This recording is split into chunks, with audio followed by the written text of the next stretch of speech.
दोस्तों, भारत टाइम की खास पेशकश दरखास्त की घड़ी में मैं असलम खान आप सभी का इस्तकबाल करता हूं। देश दुनिया की शुरुआत आज की बड़ी खबरों के साथ। जी हां दोस्तों, समय हो चुका है आज की बड़ी खबरों का। एक तो आज महिलाओं के लिए और किसान भाइयों के लिए और युवाओं के लिए, मजदूर भाइयों के लिए सरकार की तरफ से कई अलग अलग घोषणाएं की गई हैं और कई अहम बदलाव किए गए हैं। बैंक से जुड़े कई बदलाव हैं। आधार कार्ड पर आपको कई फायदे मिलेंगे और अगर आपके घर में गैस सिलेंडर है, चूल्हा जलाते हैं, तो आपको केंद्र सरकार ने सीधे तौर से फायदा देने की कोशिश की है। और यहाँ पर सबसे बड़ी बात, अगर आपके परिवार में कोई भी पेंशन लाभार्थी है, महिला है, बुजुर्ग है या युवा है, जो सरकार से मिलने वाली कोई भी स्कीम से जुड़ा हुआ है, तो उनको 3 दिन के भीतर भीतर सरकार से जो सहायता मिलेगी उसमें रुकावट की एक वजह बन सकती है। आप उनको तुरंत सुधार करवा लीजिए। कहीं ऐसा ना हो कि आपको बाद में दफ्तरों या सीएससी सेंटरों या बैंकों के चक्कर लगाने पड़ जाए। तो पूरी खबर देखने के लिए आपको इस वीडियो में अंत तक मिलेंगी सारी जानकारी और आपको पूरा विस्तार से हम बताएंगे। तो चलिए बिना किसी देरी के वीडियो को अब शुरू करते हैं। बिहार की राजनीति में एक बड़ा भूचाल आया है। खबर है कि मुख्यमंत्री नीतीश कुमार ने अचानक अपने सीएम पद से इस्तीफा दे दिया। उन्होंने साफ कह दिया है कि अब उनका बीजेपी पार्टी से कोई नाता नहीं रहा है। हैरानी की बात यह है कि अभी कुछ ही दिन पहले नीतीश कुमार ने 10वीं बार मुख्यमंत्री पद की शपथ ली थी, लेकिन अचानक से इस फैसले ने बिहार की राजनीति में सनसनी मचा दी। नीतीश कुमार ने खुद मीडिया कॉन्फ्रेंस में इस बात की जानकारी देते हुए कहा है, हालांकि हमारी टीम अभी इस खबर की पूरी तरह पुष्टि नहीं करता जब तक पूरी जांच सामने नहीं आ जाती। बिहार में विपक्षी नेता राहुल गांधी और तेजस्वी यादव को लेकर के सियासी माहौल फिर गर्मा गया। जनता ने खुलकर अपना गुस्सा जताया। कुछ लोगों ने राहुल गांधी को देशद्रोही और राम विरोधी बता दिया। बिहार के हालिया चुनाव खत्म होने के बावजूद जनता का आक्रोश बढ़ता दिख रहा है, जिससे कांग्रेस पार्टी की चिंता बढ़ती नजर आ रही है। आम आदमी पार्टी के वरिष्ठ नेता संजय सिंह ने संसद में मोदी और अमित शाह पर सीधा निशाना साधा।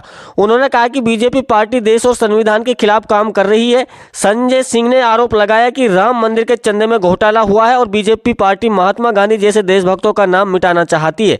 यह पहला मौका नहीं है जब सीबीआई और ईडी की धमकी देने वाले नेता आज संसद में चुपचाप बैठकर ये सारी बातें सुनते रहे। कपिल शर्मा शो के चर्चित सितारे नवजोत सिंह सिद्धू ने बीजेपी पर हमला बोलते हुए कहा कि जनता को सिर्फ तारीख पर तारीख मिली। उन्होंने कहा कि 2 करोड़ नौकरियां और 15 लाख रुपए के वादे पूरे नहीं हुए। सिद्धू ने आरोप लगाया कि जब जनता अपने हक के लिए खड़ी होती है तो सरकार धर्म और कागजी प्रक्रिया में उलझा देती है। उनके इस बयान ने राजनीतिक गलियारों में जोरदार हलचल मचा दी। सुप्रीम कोर्ट के वरिष्ठ अधिवक्ता महमूद प्राचा ने बीजेपी और गृह मंत्री अमित शाह को खुली चेतावनी दे दी। उन्होंने कहा कि गृह मंत्री का मतलब डंडा मंत्री नहीं होता और अमित शाह को लोगों को बिना वजह प्रताड़ित करने की धमकियां देना बंद करनी चाहिए। महमूद प्राचा ने साफ कहा कि अभी समय है, अगर सरकार ने अपने रवैये में नहीं सुधार किया तो इसके गंभीर परिणाम सामने आ सकते हैं। विपक्षी नेता राहुल गांधी ने मंच से गृह मंत्री अमित शाह पर सीधा हमला बोलते हुए उन्हें डरपोक कहा। राहुल गांधी ने कहा कि जब जब देश में कोई हिंसा या बड़ी आपदा आई है तब देश का प्रधानमंत्री विदेश यात्रा पर रहे हैं। उन्होंने तंज कसते हुए कहा कि प्रधानमंत्री को अपने हवाई जहाज से खिड़की से एक बार भी ये नहीं दिखता कि मेरी जनता किस स्थिति से गुजर रही है। शाह की बहादुरी सिर्फ सत्ता में रहने तक ही है और जिस दिन उनकी सरकार सत्ता से बाहर होगी उसी दिन उनका खेल पूरी तरह समाप्त हो जाएगा। सुप्रीम कोर्ट ने आवारा कुत्तों के काटने के मामले में एक अहम फैसला सुनाया है। अदालत ने कहा कि अगर किसी बच्चे या बुजुर्ग को कुत्ते काटने पर चोट आती है या उसकी मौत हो जाती है तो उनकी जिम्मेदारी राज्य सरकार की होगी और मुआवजा देना पड़ेगा। कोर्ट ने यह भी कहा कि जो लोग आवारा कुत्तों को खाना खिलाते हैं वो भी जिम्मेदार हैं, पीछे नहीं हट सकते और उन्हें चाहे तो कुत्ते को अपने घर ले जाना होगा। ईरान में जारी सरकार विरोध प्रदर्शन के बीच अमेरिकी राष्ट्रपति डोनाल्ड ट्रंप ने बड़ा ऐलान किया। ट्रंप ने कहा कि जो भी देश ईरान के साथ व्यापार करेगा उस पर 25% टैरिफ लगाया जाएगा।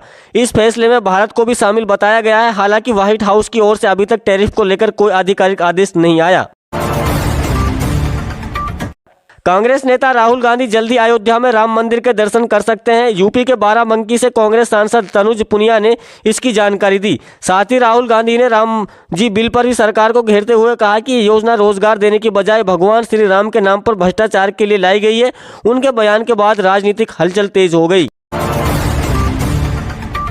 पश्चिम बंगाल में ममता बनर्जी सरकार और बीजेपी के बीच सियासत तेज हो गई। ईडी की कार्रवाई के बाद ममता बनर्जी ने बीजेपी और अमित शाह पर बड़ा हमला बोलते हुए कहा कि उनके पास पेन ड्राइव में ऐसे सबूत हैं जिनसे जनता के सामने लाए गए तो अमित शाह मुंह दिखाने लायक नहीं रहेंगे। ममता ने ईडी की कार्रवाई को बीजेपी की साजिश बताया। गृह मंत्री अमित शाह ने संसद में बीजेपी की चुनावी जीत का पूरा विवरण बताया। उन्होंने कहा कि वोट चोरी का आरोप लगाने वाले पहले अपने गिरेबान में झांक कर देखें कि क्या जनता उनसे खुश है। अमित शाह ने आरोप लगाया कि कांग्रेस द्वारा हेराफेरी और विवाद फैलाए जा रहे हैं। उन्होंने बताया कि बीजेपी की चुनावी जीत में विपक्ष का सबसे बड़ा योगदान है, क्योंकि जब भी बीजेपी कोई अच्छा काम कानून लाती है तो विपक्ष उसमें टांग अड़ा देता है। ऑपरेशन सिंदूर को लेकर के सेना प्रमुख उपेंद्र द्विवेदी ने पाकिस्तान को बड़ी चेतावनी दी। उन्होंने कहा कि सीमा पार 8 आतंकी कैंप और भी सक्रिय है। भारतीय सेना और स्थिति से निपटने के लिए पूरी तरह तैयार है। किसी भी तरह की दुस्साहसिक कार्रवाई को मुंहतोड़ जवाब दिया जाएगा। सेना आधुनिक मिसाइलें और रॉकेट सिस्टम को भी तेजी से तैयार कर रही है। अमित शाह ने राम मंदिर और जी-राम जी बिल से जुड़े मामले को जिक्र करते हुए कहा कि बीजेपी ने मामलों में पूरी तरह पारदर्शिता से काम कर रही है। उन्होंने विपक्ष पर आरोप लगाया कि केवल भ्रम और अफवाह फैलाने के लिए काम कर रहा है। अमित शाह ने कहा कि जनता ने बीजेपी पर विश्वास जताया है और यही वजह है कि पार्टी लगातार चुनाव में सफल हासिल कर रही है। उन्होंने सभी सांसदों और नेताओं से अपील की है कि जनता के हित में काम करें और राजनीति में नए विवाद को जन्म न दें। तेलंगाना सरकार माता पिता की अनदेखी करने वाले सरकारी कर्मचारियों पर सख्ती करने जा रही है। मुख्यमंत्री रेवंत रेड्डी ने कहा कि ऐसे कर्मचारियों की सैलरी से 10% राशि काटी जाएगी। ये पैसा सीधे माता पिता के खाते में भेजा जाएगा। सरकार ही जल्दी इसके लिए कानून बनाने की तैयारी कर रही है, जिससे बुजुर्गों की सुरक्षा सुनिश्चित हो सके। बांग्लादेश में अल्पसंख्यकों के खिलाफ हिंसा की घटनाएं लगातार सामने आ रही हैं। हाल ही में एक हिंदू और युवक की हत्या कर दी गई। 28 वर्षीय ऑटो चालक समीर कुमार को घर लौटते समय चाकू मार दिया गया। बीते 23 दिनों में 7 हिंदुओं की हत्या की खबरें सामने आई है, जिससे वहां रह रहे अल्पसंख्यकों में डर का माहौल है। चाइनीज मांझे से हो रही मौतों को गंभीरता से लेते हुए हाईकोर्ट में बड़ा आदेश दिया। अदालत ने कहा है कि प्रतिबंधों के बावजूद चाइनीज मांझे से अगर किसी की मौत होती है तो गैर इरादतन हत्या का मामला दर्ज किया जाएगा। नाबालिग पकड़े जाने पर उन्हें अभिभावकों को जिम्मेदार ठहराया जाएगा। साथ ही चाइनीज मांझे बेचने और खरीदने वालों पर मौत का जिम्मेदार माना जाएगा। पश्चिम बंगाल में निपा वायरस की दस्तक से स्वास्थ्य विभाग में हड़कंप मचा। 2 नर्सों में निपा वायरस के लक्षण पाए गए और दोनों की हालत गंभीर बताई जा रही है, जिससे इलाके में अफरा तफरी का माहौल है। स्थिति को संभालने के लिए केंद्र सरकार ने विशेषज्ञों की एक टीम राज्य में तैनात की है। साथ ही लोगों की मदद के लिए हेल्पलाइन नंबर भी जारी किए गए हैं।